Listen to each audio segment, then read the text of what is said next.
Hello, everyone. Larry Allen here at the KGAS studios alongside Scott Surratt, the head coach and athletic director of the Carthage Bulldogs. The Bulldogs tonight in Center, the final non-district game of the year as we get ready for a break and then the district season opening up in a couple of weeks. But before that, we're going to go back to last Friday night.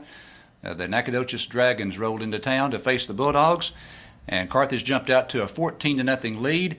In the third quarter, looked like it was going to be 21-0. All of a sudden, an interception return for a touchdown, 14-7. Boy, what a turnaround that is when you have an interception go the other way. A 2-touchdown difference there. Instead of up by 3, we were up by 1 TD. Then 2 third-quarter TDs for the Bulldogs, upped it to 28-7. Nacogdoches came back.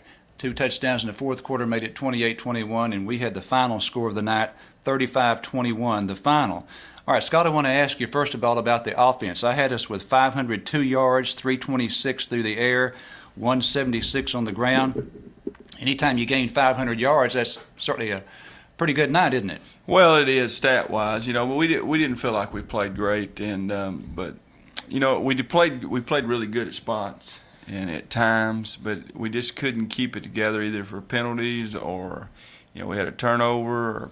But it's we had a chance to really right before half to go down, and we missed the field goal, but we had chances at touchdowns right there to make it 21-0. And then we got the opening kickoff, the second half kickoff, and we go back down, and then we throw the 98-yard interception return. So it could have been easily 28-0 or more. And we really got after them defense early, and we knew we had to shut the quarterback out, and we did. And then all of a sudden we gave them a little confidence with the interception return. But we opened it back up, did a good job opening it back up to make it 28-7. And then thought we relaxed a little bit maybe, and defensively. And then the quarterback made a play or two. And then next thing you know, it's 28-21, and we had the big kickoff return by Ricky Ingram, and then so we were going to take a shot where we got it on a 1 or 2 or they're 50, and luckily we got it out there about midfield and took a shot.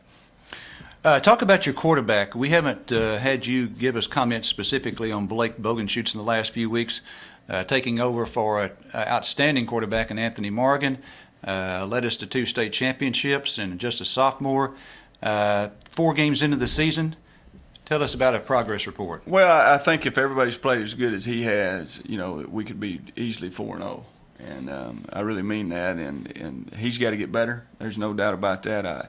And I said, you just had your career record game with yardage wise and touchdowns 4, and you didn't play very good. And he understands that he didn't play I don't say he didn't play very good. He played his worst game, and that's how he's played at a high level.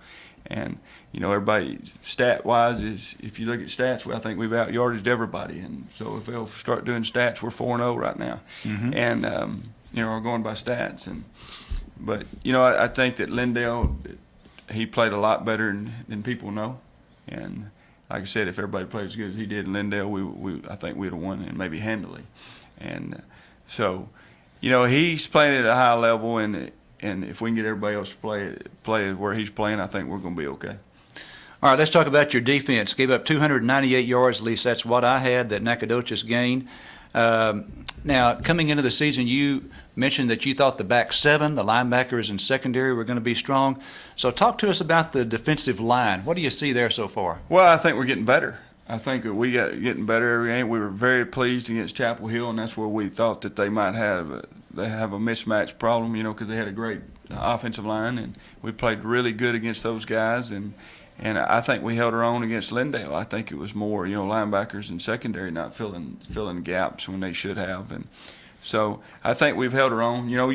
In the past, we've been able to dominate up front with the kids like Deshaun Williams or Lovis Hall and people like that. And now we're trying to win up front right now. And then once we start winning every week, then we'll start trying to dominate. But I think they've come on. I think that you've got some really good play. Dakota Hart didn't play last week, and so we had to have guys that fill in, and Josh Adams and other guys, young kids, sophomore Robertson, Jamarcus Robertson. Guys have really stepped in. Greg Graves has, and really played well. But we've had solid play by Kalen Ware, and then Mario McCain is really getting better each week.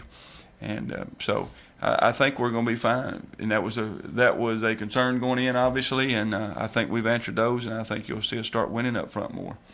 I had you with 11 penalties for about 100 yards. After you looked at the film, what were most of those?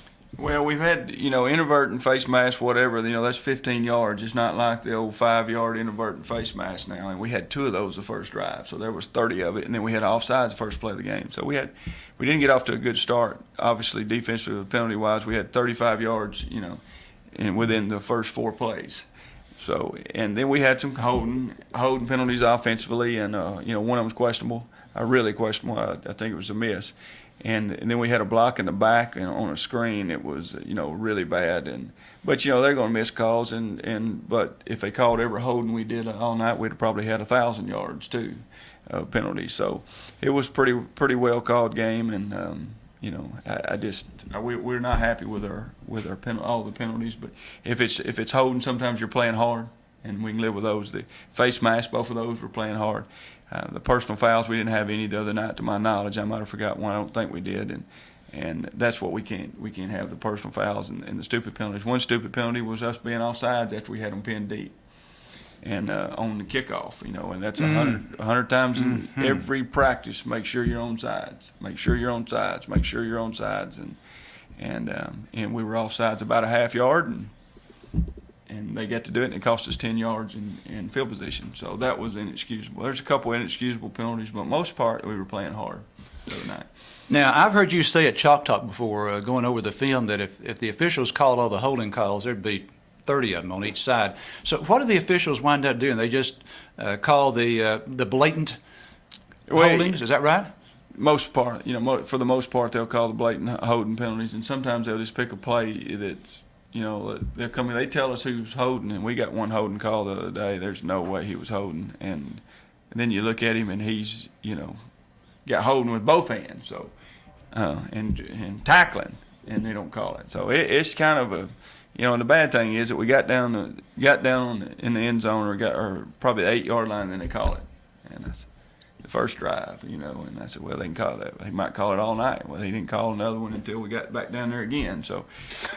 I don't know. It's just whenever they choose to really look at it. I don't, you never know when they're coming.